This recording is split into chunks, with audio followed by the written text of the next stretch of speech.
Hello and welcome to our channel Padhaku Keede. मैं आप सभी का हमारे यूट्यूब प्लेटफॉर्म पर स्वागत करती हूँ। बात करते हैं आज की वीडियो के बारे में। आज की वीडियो हम नए टॉपिक पे लेके आए हैं, डायरेक्ट इनडायरेक्ट, यानी कि जिसे हम इंग्लिश में नरेशंस बोल देते हैं। तो इसी टॉपिक के बारे में आज हम इस वीडियो में डिस्कस करेंगे।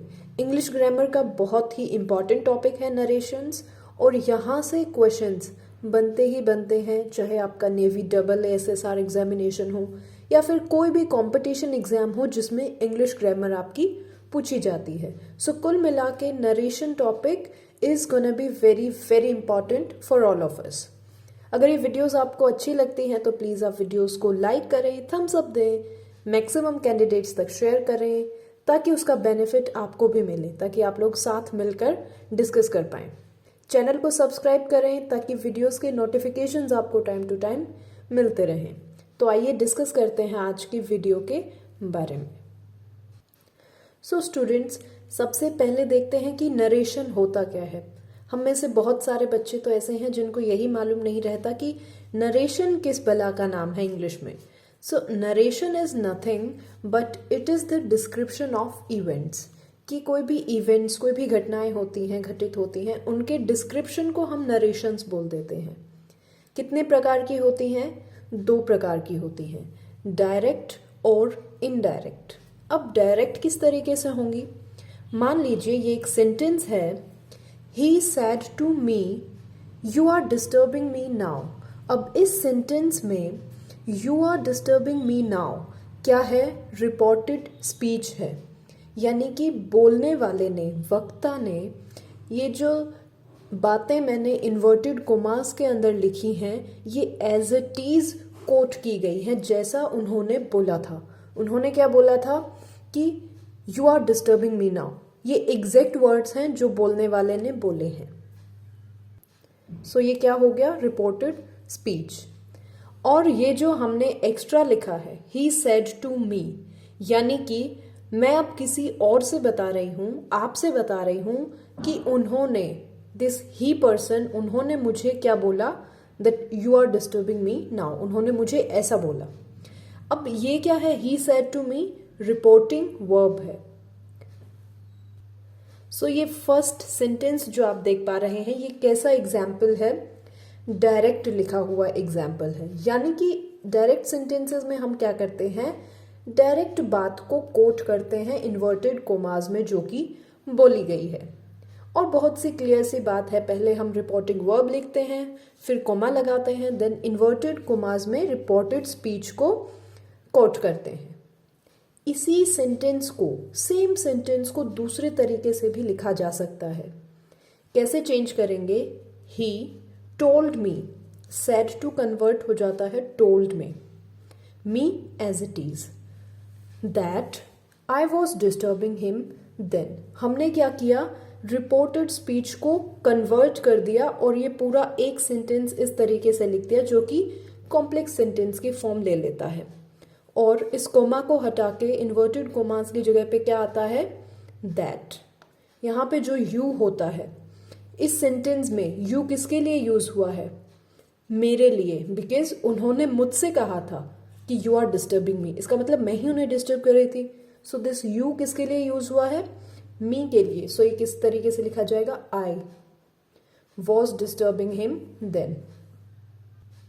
अब अगर आप डायरेक्ट इनडायरेक्ट का टॉपिक पहली बार पढ़ रहे होंगे तो आपके दिमाग में आया होगा, यहाँ पे सेड टू था जो यहाँ पे दिखाई नहीं दे के टोल्ड दिख रहा है, दैट नया आ गया, यू किस तरीके से आई में बदल गया, और यहाँ पे तो टेंस ही चेंज हो गया। यहाँ पे क्या था? प्रेजेंट टेंस, जबकि यहाँ पे अगर सेकेंड सेंटेंस में हम देखें तो पास्ट टेंस यूज हो रहा है। तो ये किस तरीके से चेंजेस होते हैं डायरेक्ट को इनडायरेक्ट रिपोर्ट में चेंज करते टाइम, वो हम डिटेल में पढ़ेंगे। इसके लिए कुछ इंपॉर्टेंट की पॉइंट्स हैं, उन पे नज़र डालते हैं। सबसे इम्पॉर्टेंट बात अभी जो हमें याद रखनी है, that if the reporting verb is in present और फ्यूचर टेंस, हम रिपोर्टिंग वर्ब की बात कर रहे हैं, यानी कि ये वाला पार्ट अगर हमारा प्रेजेंट या फ्यूचर में होगा, पास्ट की बात नहीं कर रहे हैं, सिर्फ प्रेजेंट या फ्यूचर टेंस में होगा, so don't change the tense of reported speech. So reported speech का टेंस हमें चेंज नहीं करना है। ये रिपोर्टेड स्पीच का टेंस कब चेंज होगा? जब रिपोर्टिंग वर्ब पास्ट में होगी, जो कि इस सेंटेंस में हमें दिखाई दे रहा है। सेड टू यानी कि वर्ब की सेकेंड फॉर्म है, इसका मतलब पास्ट टेंस में हमारी रिपोर्टिंग वर्ब है, इसलिए हमारा रिपोर्टेड स्पीच का टेंस चेंज हुआ है। अदरवाइज अगर प्रेजेंट या फ्यूचर में है तो हमें रिपोर्टेड स्पीच का टेंस चेंज नहीं करना है। एक एग्जाम्पल देखते हैं ताकि और अच्छे से क्लियर हो जाए।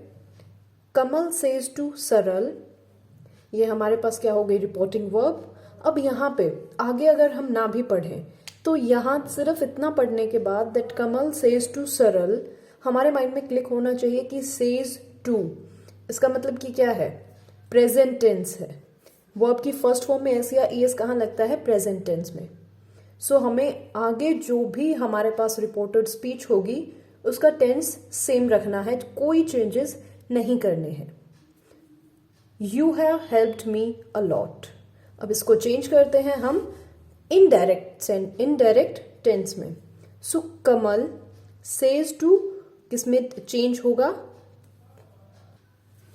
ये होगा टेल्स। कमल टेल्स सरल, यहाँ पे कमला नहीं आएगा, अगर जो भी यहाँ पे नाम होगा वही आप लिख देंगे। सो कमल सेज टू चेंज हो गया टेल्स में। अगर यहाँ पे से टू होता, लाइक दे से टू सरल, सो क्या लिख देते हैं हम? दे टेल सरल, राइट। अब आपको कोमा, इन्वर्टेड कोमा की जगह पे दैट लिखना है as a connector, as a conjunction here. अब you have helped me a lot, sentence में यू किसके लिए यूज हुआ है? सोच के देखिए। कमल ने सरल से ये बात कही कि तुमने मेरी बहुत हेल्प की है, तो इसका मतलब सरल के लिए ही तो यू यूज हुआ है। Saral is a girl, so we have used she over here. तो अब हमें चूज करना है has helped him a lot आएगा या फिर had helped him a lot. यहां पे वी हैव यानी कि प्रेजेंट टेंस में ही बात हो रही है, तो रिपोर्टेड स्पीच में भी हमें टेंस सेम रखना है। सो यहां पे करेक्ट ऑप्शन क्या आएगा? That she has helped him a lot. Him किसके लिए यूज हुआ है? ऑफ कोर्स कमल के लिए। सो आई होप ये एग्जाम्पल आपको अच्छे से क्लियर है। ऐसे ही कुछ और मेजर की पॉइंट्स देखते हैं जिनको डायरेक्टली अगर हम दिमाग में रखते हैं तो एग्जाम में हम बिल्कुल सही ऑप्शन हिट कर पाते हैं। सो बात करते हैं अगले इंपॉर्टेंट पॉइंट की। Don't ever change the tense of reporting verb. बहुत इंपॉर्टेंट, रिपोर्टिंग वर्ब का टेंस हमें सेम रखना है, कभी चेंज नहीं करना।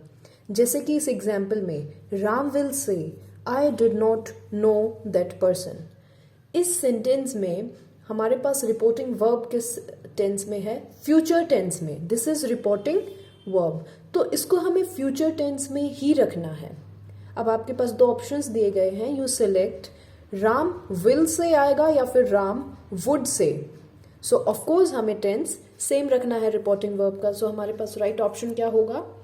Ram will say that he didn't know that man. अब आगे की ट्रांसलेशन करने में भी हमारे पास पिछले वाले एग्जाम्पल से, पिछले वाले पॉइंट से बहुत हेल्प मिली है। कैसे? वहां पे हमने देखा था कि अगर फ्यूचर टेंस हो रिपोर्टिंग वर्ब में तो रिपोर्टेड स्पीच हमारी सेम सेंटेंस में या सेम टेंस में आएगी, और यहाँ पे वही हुआ है, फ्यूचर टेंस आया यहाँ पे।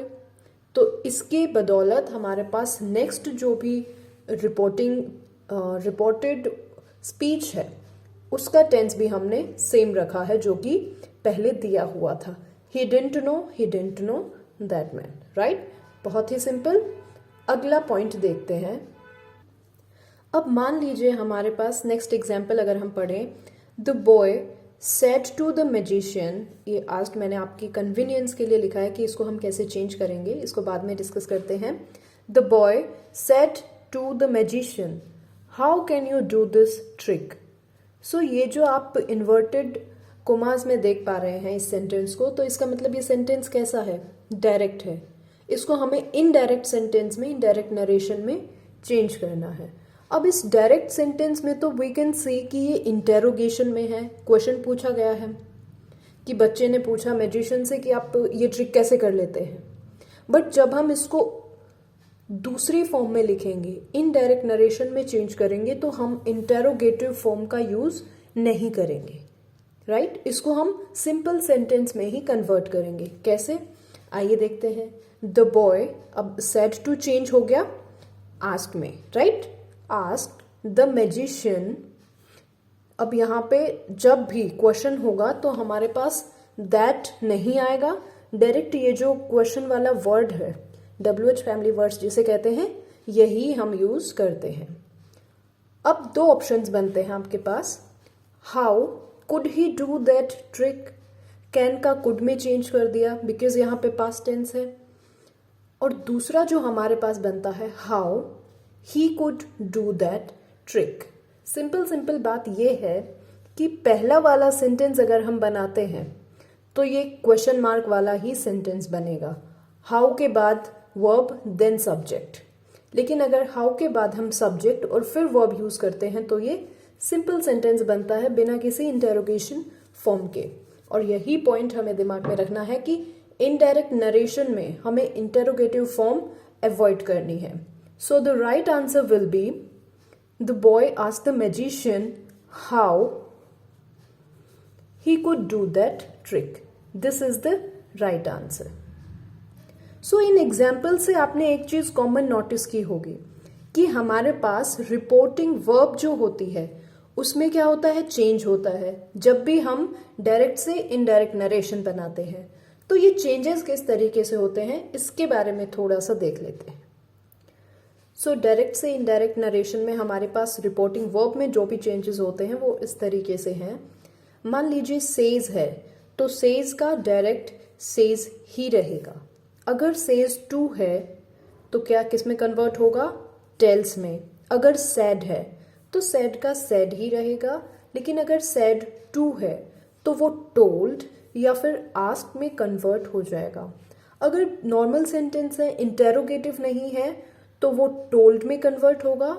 और जैसे कि ये वाला सेंटेंस था हमारे पास, सेड टू यहाँ पे आस्क में कन्वर्ट हो गया क्योंकि बच्चा यहाँ पे कोई चीज बता नहीं रहा है, ये आगे चल के क्या करे, क्वेश्चन पूछ रहा है। इसका मतलब कि ही इज आस्किंग समथिंग। उसी हिसाब से हमें इसको लॉजिकली टोल्ड या फिर आस्क में कन्वर्ट करना है। बहुत ही सिंपल है। सो आज की वीडियो में हम इतना ही डिस्कस करेंगे। आप ऐसे और एग्जाम्पल्स अपने आप से डिस्कस करें, कोई भी प्रीवियस ईयर पेपर लगा के देखें, और कोई भी डाउट आता है तो आप मुझसे कमेंट सेक्शन में ज़रूर क्लियर करें। आप हमारे टेलीग्राम चैनल को ज्वाइन कर लें जिसका लिंक मैं वीडियो के डिस्क्रिप्शन में आपको प्रोवाइड कर दूंगी, जहां पे मैं टाइम टू टाइम आपके साथ अलग अलग PDFs शेयर करती रहती हूँ। Thanks a lot for connecting and learning with us. Thank you so much. मिलते हैं अगली वीडियोज़ में। तब तक के लिए keep practising, keep learning, take care of your health. Thanks a lot.